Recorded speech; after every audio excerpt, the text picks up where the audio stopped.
অনেক বছর আগে মরুভূমির এক ছোট্ট গ্রাম ছিল। চারদিকে শুধু বালির ঢেউ আর গরম বাতাস। সেই গ্রামে থাকতো এক গরিব যুবক। তার নাম ছিল ইয়াসিন।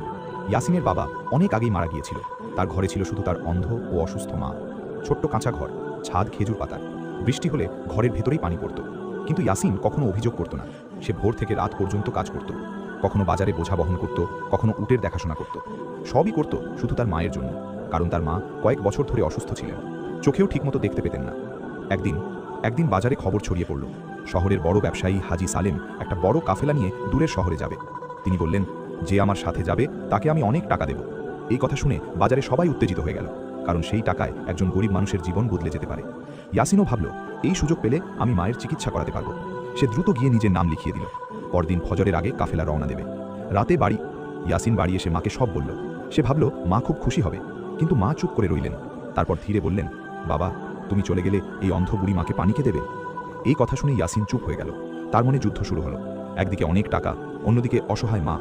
সেই রাতে মা ঘুমিয়ে পড়েছিলেন। হঠাৎ মা ঘুমের মধ্যে বললেন, বাবা, একটু পানি দাও। ইয়াসিন তাড়াতাড়ি পানি নিয়ে এলো, কিন্তু ততক্ষণে মা আবার ঘুমিয়ে পড়েছেন। এখন সে চাইলে মাকে জাগিয়ে পানি খাওয়াতে পারত, কিন্তু সে ভাবল মায়ের ঘুম ভাঙানো ঠিক হবে না। তাই সে পানির গ্লাস হাতে নিয়ে দাঁড়িয়ে রইল। ঘন্টার পর ঘন্টা কেটে গেল। তার পা ব্যথা হয়ে গেল, কিন্তু সে নড়ল না, কারণ সে অপেক্ষা করছিল কখন মা জেগে পানি খাবেন।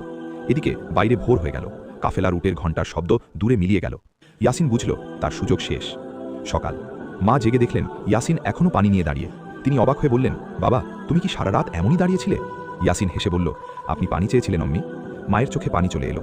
তিনি দোয়া করলেন, আল্লাহ তোমাকে এমন জায়গা থেকে রিজিক দেবেন যেখানে তুমি কল্পনাও করো না।